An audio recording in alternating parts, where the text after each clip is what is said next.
A taxa de desemprego no Brasil caiu para 6,2% no trimestre terminado em outubro.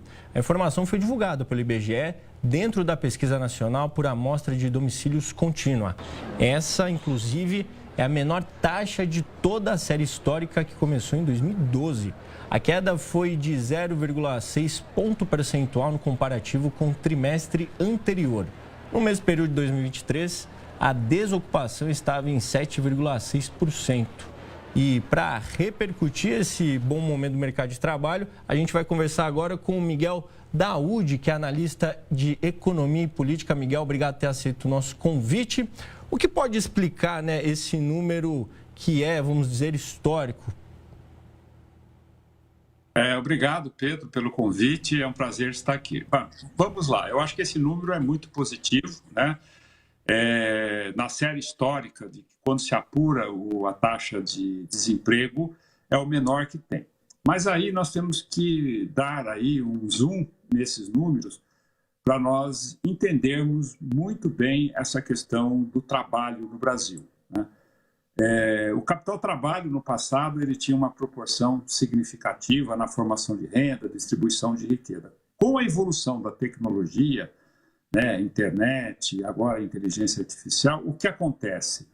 Você teve uma mudança nessa relação.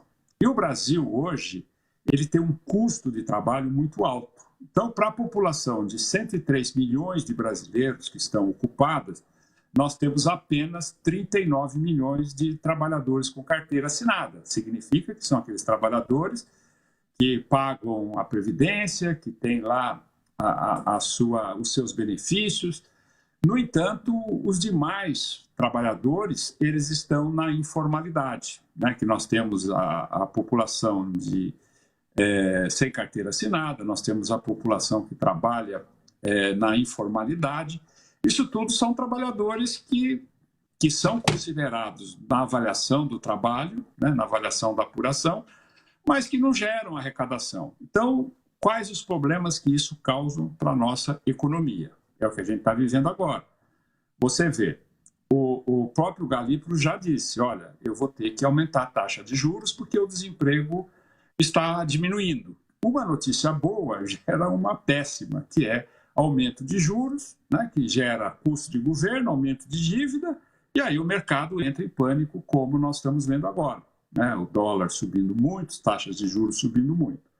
O outro aspecto é o sistema de previdência, o regime geral de previdência, que constantemente tem roubos após uma reforma que foi feita. Por quê? Porque você tem mais gente na informalidade. Então, o sistema de mutualismo, que deveria dar o equilíbrio a quem paga e a quem recebe, ele está ficando distorcido. Então, se nós não mudarmos, né, não fizermos uma reforma trabalhista, onde o custo do empregador tenha uma diminuição significativa, porque hoje você contratar um funcionário custa o dobro do preço que você paga de salário. Então, você tem custo para demitir a população ocupada, grande parte dela na informalidade, e informalidade significa uma população que não está sendo detectada, não está pagando imposto. Enfim, é muito ruim para o país. Então, a gente fala em várias reformas. Na minha opinião, uma reforma importante é a reforma trabalhista. O que leva esse número, de mais de 40 milhões de brasileiros na informalidade? Bom, hoje, aquilo que nós falávamos, Pedro, você tem dificuldade para contratar pelo custo, né? Hoje, um cargo que você tem que abrir numa empresa ou em várias empresas, ele tem um custo astronômico. Então, os empresários, eles não querem abrir esse custo, né? Tanto que nós temos também em torno aí de 15 milhões de empregados sem carteira assinada.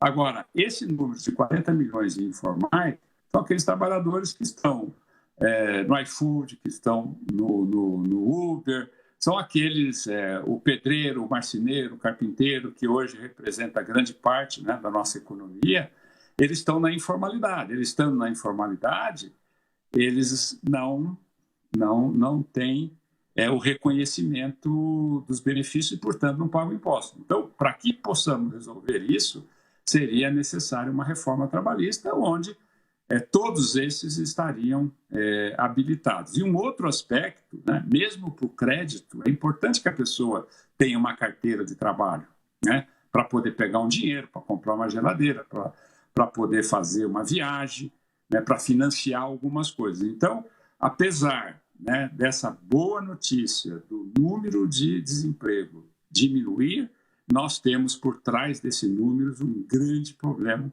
que é estrutural da nossa economia, que só vai resolver no momento em que você fizer uma reforma trabalhista e tirar o custo pesado do ombro dos empresários que cada vez menos querem contratar. E, Miguel, para esses trabalhadores informais, também a questão do MEI seria um caminho também para viabilizar, né, para oficializar, vamos dizer assim? Tem muitos que têm, né, que fazem isso com o objetivo de exatamente ter ali a condição de fazer um empréstimo, de ter ali uma regularidade. Isso tem, mas a grande maioria não tem. São pessoas que, você pega, por exemplo, casos de domésticas, né, que tem toda uma legislação que dá a elas todas as garantias, mas muitas donas de casa não querem contratar sendo registrado, né, por causa do custo, por causa de uma série de situações que ela teria. Então, é isso aí, existe, né? Hoje nós temos os PJs, né? São pessoas que trabalham na forma de pessoa jurídica, mas esses números que estão aí, eles não retratam essa situação, Pedro. Miguel, um número que também me chamou muito a atenção são dos 3 milhões de desalentados, aquelas pessoas que até querem procurar emprego, querem um trabalho, mas acabam não procurando porque, em tese, não teriam uma qualificação. Como absorver essas pessoas, né? A gente está falando de 3 milhões de pessoas, é muita gente. É muita gente, exatamente, né? A metade da população que, teoricamente, estaria desempregada, né? Que seria 6 milhões e 800. O desalento é aquele trabalhador que já desistiu de procurar emprego, né? Já desistiu de distribuir currículo, já conversou com amigos, já tentou arrumar um emprego e não consegue mais. Então ele falou, bom, eu desisto, não quero mais saber, não vou conseguir, talvez pela idade, pelas circunstâncias, né? E hoje é normal, né? Você, quando tem uma empresa contratando, você vê filas dobrando o quarteirão, porque as pessoas querem trabalhar. E querem de carteira assinada. Agora, quando você não consegue ter a carteira assinada, é complicado. No caso da pandemia, né? Isso jogou muita gente na informalidade. E o desalento é aquele que desistiu totalmente de procurar emprego por questões de não conseguir durante muito tempo, Pedro. E, Miguel, eu acho que a questão mesmo seria regularizar, né? Talvez para a gente não ter um aumento na taxa de juros, por aí seria o caminho, o senhor acha? Exatamente, porque então vamos lá, você colocou uma questão muito importante e inteligente. Se você tem o trabalho na informalidade, o que você faz? Você não paga imposto, você faz com que a economia tenha renda, você gasta, e aí você tem o fenômeno inflacionário, que é o desequilíbrio entre oferta e procura. E aí o Banco Central tem que entrar para equilibrar isso, né? Porque o instrumento que o Banco Central tem como guardião da nossa moeda, de manter a estabilidade da nossa moeda, é a taxa de juros. Agora, só que a gente sabe que a taxa de juros, ela não tem o que leva à inflação e que leva o Banco Central a ter taxa de juros, tem diversos indutores disso, e um deles é exatamente esse. Você vê, a renda nessa estatística que foi divulgada agora, ela subiu, então significa que as pessoas estão gastando mais. Então, o trabalho é importantíssimo na gestão da nossa economia, que isso, inclusive, ajudaria, né, você a ter aí um equilíbrio da inflação. Vamos imaginar o seguinte, uma empresa, ela precisa ofertar mais produtos, ela precisa produzir mais. Mas como é que ela vai fazer com o custo desse jeito? Com a taxa de juros desse jeito? Né? Com a inflação? Então, a empresa, o que ela vai fazer? Ela vai importar, né? Vai importar produtos para poder vender aqui. Então, nós estamos transferindo os nossos empregos que estão aí na informalidade para outros países. Agora, quando você faz isso, com a taxa de câmbio nesse patamar, o que acontece? Você acaba pressionando muito a inflação.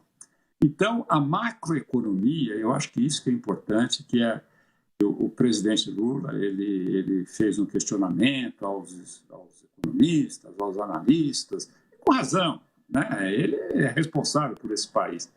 Mas só que ele precisa entender que o conjunto da economia não tem um ou dois pés, tem vários pés que têm que ser resolvidos. E a gente sabe a dificuldade que o governo tem de implementar um plano para o Brasil, né? Que hoje os parlamentares, eles estão ali. Agora o Haddad fez esse plano, né? A primeira coisa que os parlamentares estão dizendo é o seguinte: olha, peraí, no nosso não vai mexer, né? Não quero que mexa no nosso. E esse, na realidade, o plano do Haddad não é um plano de corte de gasto, é um plano de ajuste das despesas ao arcabouço fiscal, que é para que a dívida não cresça, mas ela está num patamar alto e ela vai continuar crescendo.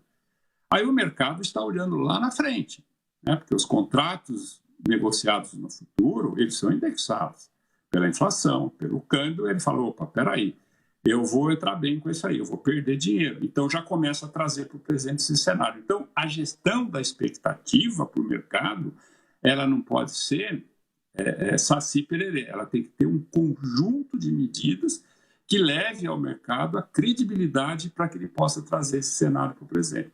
E o desemprego, a taxa a relação, né, do emprego-trabalho é um fator importante, é um desses pontos que deveria ter o equilíbrio, mas, infelizmente, junto com eles, outros, né, não tem. Então, infelizmente, nós temos um Congresso e um Executivo incapazes de gerir ou fazer um projeto para o Brasil, pensando no Brasil como patriota. Parece que eles estão ali pensando exatamente na conveniência de cada um, está pensando na sua conveniência, na conveniência partidária, e o país que se vira, né, tem que se virar diante desse cenário complicado. Mas não vamos aqui ser pessimistas, né? É uma boa notícia a taxa de desemprego diminuindo e mostra que nós temos cada vez mais que melhorar essa condição do trabalho para que isso melhore cada vez mais. É isso, Miguel Daoud, muito obrigado pela entrevista, analista em economia. Espaço sempre aberto para o senhor aqui, obrigado pelas informações.